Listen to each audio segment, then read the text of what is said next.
Hello everyone, this is Ninja Guy _12 here, bringing you a gunplay review of the high-grade Gun Base Limited Pale Rider.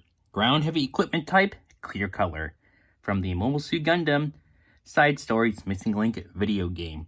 And of course, before I want to continue on this review would have never been possible without Side Summon Exports for their fantastic service. Again, not a sponsorship in any way, shape, or form.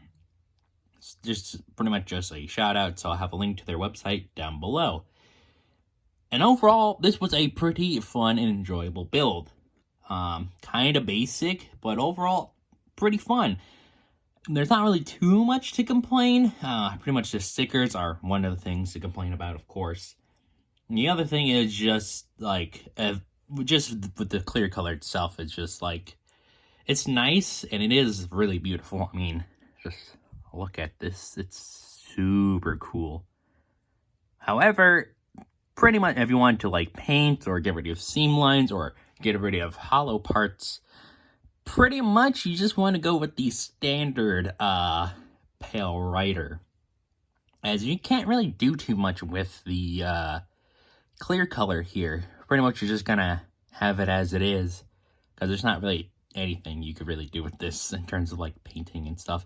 I mean, sure, you could try and paint some of the areas, like all the white trimming around the kit and on the shield, but that's really it. You can't really paint anywhere else, or it's just kind of just, like, ruin the whole point of a clear color kit, especially if you're trying to, like, paint the entire thing. At that point, just go for the regular ground heavy equipment type, not the metallic finish version or anything like that.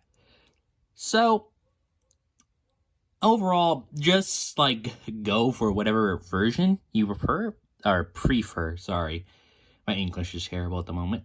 But, of course, if you wanted a Pale Rider, you do have some options. So, overall, this kit is still not bad, and I do highly recommend it. Just go for the regular version, not this clear color, because there's not too much you can do with this. So, quickly going over some of these stickers that are all over the kit here. So, you have eye stickers, which are behind the very nice clear visor that you have. Got another sticker for the head camera, sticker for the back camera there. You got some white stickers here for the cheeks. You got 4 white stickers that are going on to the torso, which these 2 here are probably some of the worst stickers on this kit. It's very not fun to put those on. You got stickers for the front skirts, and then stickers on the white trimmings on the legs here. So those are all the stickers for normal mode, and you might think, oh, well then this kit's good, right? No, not really, actually, because there are some areas that you'll technically need to paint. So here on the back of the head, there's these 2 little tiny little kind of square indents on the head. Trying to get good view here, but you can kind of see one of them. That needs to be in gray. There's supposed to be some gray on the insides of these arm beam guns. There's supposed to be some gray here on the back skirt. So there are some areas that you'll still need to paint. I think there's also some paint in the shoulders, I think. So with normal mode, you use less stickers, but it's not entirely accurate. With Hades mode, you have a lot more stickers, but you're covering a lot more areas with those stickers. So, speaking of those stickers, this is pretty much what you'll have left over of the sticker sheet. Pretty much just all the stickers for Hades mode. So, debating on whatever version you want, pretty much a little more than half of the sticker sheet will be used, depending on what version you go with. And depending on which version, you also have a spare visor left over, which does look really nice. I do really like the visor. Pretty cool. You also have some leftover polycaps left over, though these are kind of noteworthy, as you do have some of these kind of little balls. Little balls. These little balls here, which those are quite useful, as I think was it one version of the origin Zaku that I at least built was the, was it C5, the mass production green type. You basically have two backpacks, but you don't have enough polycaps to use both backpacks. But having these leftover polycaps, you could actually use both backpacks, so that's quite nice. But otherwise, you're pretty much going to be using a great majority of these polycaps. Oh yeah, and also touching on the stickers again, you have one sticker here for the bullpup machine gun that's included. And then some stickers on the shield, which are quite horrible. So, and pretty much out of the entire kit, this is probably the only area of the kit where you could kind of get away with painting. Because the shield is mostly just in the kind of gunmetal. Pretty much the only areas that aren't is this, obviously this front section here and then the pile bunker. So you can kind of get away with painting the shield. Otherwise, you can't really paint anywhere of the kit necessarily. So overall, there are some good things about this kit and some not so good things. But that's okay, because this kit is still pretty good. So let's touch on the articulation. So the head looks up to there, while you're kind of lifting up the polycap. But if you have that completely flat, head looks up to about there, which is still pretty good. Down to there, which is pretty good. Got some side to side tilting. Yeah, you got some forward and backward movement. The arms are kind of on a ball socket. But normally they swing out forward a lot, but for these, they are backwards, or like the opposite direction. So they move out backwards like that, I think, just to help you grab the 180mm cannon. You do have a nice rotation here on the elbow. Shoulder armor doesn't really go up a lot, but the arm could go up to about there, which is about a little more than 90 degrees. Again, full rotation. And a nice double bend at the elbow, which is pretty good. Hands are on ball joints, and these are the only hands you get, which are just these holding hands, so no alternate hand options at all. His torso doesn't really do a whole lot. You get a kind of ab crunch a bit, but that's mostly because of the ball joint there. But pretty much you're just going to get rotation there. You're not going to really get too much. The waist, front skirts move up like so. They're molded together, but you cut them. Side skirts move up to there, which is not bad. Back skirt completely paralyzed. So you get the leg up to there, pretty much just 90 degrees. You get the legs out to there, which is pretty much just the full splits. And then back to there. So not bad. So get full rotation underneath this kind of joint. You do get a nice bend at the knee. Which, I mean, considering the kind of design of the legs, I don't think they could have gotten much more, because if you did get much more than this piece, or this kind of thruster bit here on the back, which is kind of hinder the articulation a bit. And there's not too much more, pretty much just the ankles. Kind of move up and down just a little bit. And actually, this whole kind of ankle section here was probably the weirdest section of the kit to build, honestly. But it does offer some quite interesting articulation. Got some forward and backward movement here, like so. Got some side to side movement. And basically, it's like a ball joint into a ball joint. So it's kind of weird for the legs. So the legs could point down all the way like so.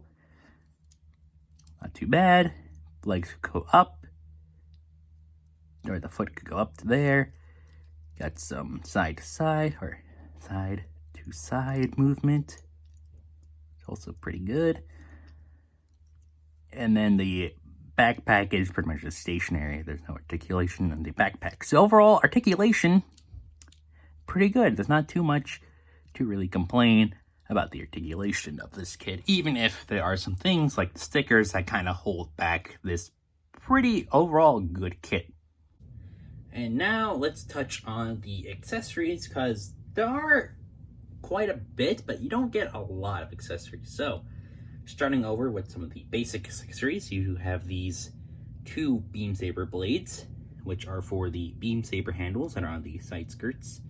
So, sorry for just taking it out of frame, but kind of hard to get around. But basically, they pop into these little beam saber holders. Here's the beam. Yeah, it's all in that clear. Plugs into the hand, like so. Make sure the hand's nice and closed. Beam sabers not falling out at all. Then the beam blade fits in like so. And voila! Not going anywhere. So that's pretty much that. So, and of course you have 2 beam sabers, so of course you could, if you wanted to, dual wield. Put this back in there. Set the Pale Rider down. Next up, in terms of the accessories, I kind of already showed this off earlier, but we also have the bullpup machine gun, which is very basic. You pretty much just have 2 halves slapped together, part for the barrel, sticker. So, yeah, you're gonna have a nice seam line going right through the whole thing, but, I mean, it's in this nice kind of gunmetal, so it does look quite nice. It goes into the hand, like so. And it pretty much looks good. There's not really to complain about the bullpup, honestly. Now we're getting into the kind of specific equipment that makes this the ground heavy equipment type. Starting off with the 3-tube missile launchers here, which are basically just made of 2 pieces, so these missile doors aren't going to open up at all, so you're pretty much going to have to modify these if you wanted to do that. And technically, if you wanted to, you could plug these onto the legs, like here, like so. However, what most people won't tell you is the fact that these missiles share the exact same connection as where the shield is supposed to plug in. So, if you technically wanted to, you could plug these onto the arms as well, which is a pretty weird look, but I'm pretty sure if you, like, basically cut off the connection, kind of have it sideways and just make these missiles kind of like point down, kind of like where the arm beam guns are, I think it'd be kind of cool. But otherwise, these just kind of plug onto the legs like so. So there you go. Of course, I already showed off the shield, which is pretty disgusting with those white stickers. I tried my best, and they do look okay, but I do prefer if they were a little bit better. You do have these kind of holes here for some reason. And then you also have the pile bunker at the end of the shield, which does go in and out, like so. And of course, you do have hollow parts, which the only other hollow part to note is pretty much these on the underneath of the feet here. And basically, like I mentioned, you can either plug the shield onto the arm, just like so, or if you wanted to be a insane person and get 4 Pale Riders, you could theoretically give your Pale Rider ground heavy equipment type 4 shields to cover all areas of the kit if you wanted to. So yeah, I'm pretty sure that's why no one really mentioned this, because it does look really awkward. But yeah, you can put the shield onto the legs if you really wanted to. And so pretty much that is our Pale Rider ground heavy equipment type almost done. Our last accessory to really talk about is, of course, the main event, and the reason to really get this kit, or at least this, or at least the ground heavy equipment type, the 180mm foldable cannon, which is super cool. And you do have this kind of mounting rack here, which basically, to use this, you unplug the backpack, which, to mention, the backpack is very basic. uses this 2-peg adapter to plug into the back of the mobile suit. So if you want to use another backpack with this, you certainly can. And basically take this, plug it into here, like so. They take the backpack, close it all up, and voila. And I just realized the cannon is backwards, so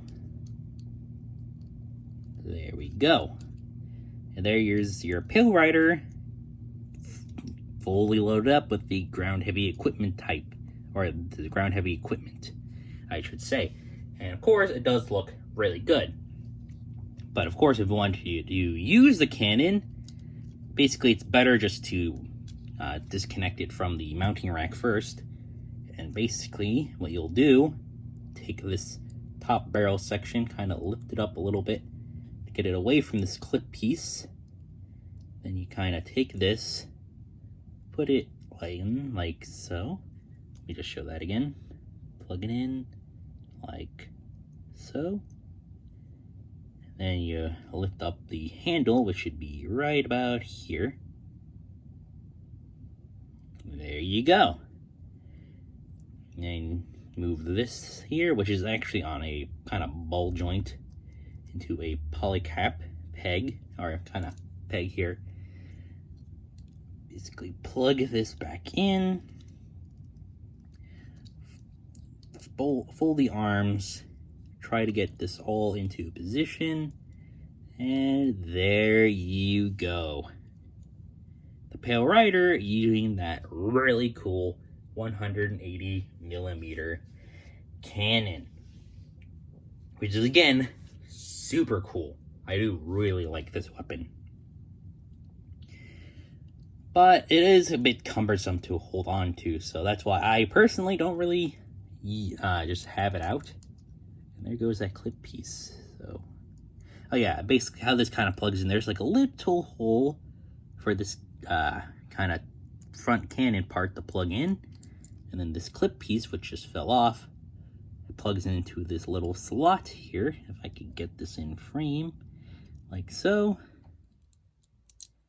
And it should fit in just like that. Fold this up like so, and there you go. All ready to fight on the battlefield. So, overall, this was a pretty fun kit. I do highly recommend this kit. There's not really too much reason not to get this kit, unless you either just don't like clear color, or just like want another Pale Rider, because of course there's other Pale Riders. You have the space type equipment, which is basically this kit, except missing a lot of the ground heavy equipment. It has new, bulkier shoulders. Basically has the Gun Unit 5's Gatling gun and drum kind of belt thing for that. You got the Hyper Beam rifle and the shield. You got the Pale Rider Cavalry, you got the Toad Rider, and you got the Pale Rider D2 that's coming out soon. So, getting this kit in particular, kind of debatable. But before I do end off this review, I do want to give a couple of size comparisons. Well, really just two, honestly. So, first one is, of course, the Master Grade Gym Sniper 2, which this mobile suit would eventually lead to this boy right here. So, yeah, it's pretty big, but of course, we also got to take a look at the Toad Strider, which I do have right now. It doesn't have the backpack or anything, it's just really purely just to show off how tall this boy is. But here is the Pale Rider, or the Toad Strider, I should say, sorry. And basically, the regular Pale Rider would just basically have these colors, pretty much. So, yeah, it kind of gives you a good grasp of just how tall the Toad Strider is. And I will eventually review the Toad Strider. I'm not doing that right now because I do have some other kits I need to build up and stuff. So, for the time being, the Pale Rider Ground Heavy equipment type clear color, pretty good kit. So if you do want it, If you get it at a fair price, of course, and if you do like clear colors or want to do something interesting with the clear color, like hooking the whole thing up with LEDs or something like that, then go for it. But otherwise, that's pretty much it for me. I hope you guys enjoyed this review. I'm sorry I didn't really get to show off some cool poses or anything like that, but given the fact that I'm in this really shitty review space that I am in now, which is basically just my floor in my room, I got really nowhere else to record, so yeah, and a lot of my stuff is just fucking everywhere, so I can't exactly just show you some cool poses at the moment. So I apologize for that, but I hope you guys still enjoyed this review. I hope you guys have a amazing day, week, or whenever the fuck you're watching this. And I hope to see you guys next time. Take care, everyone.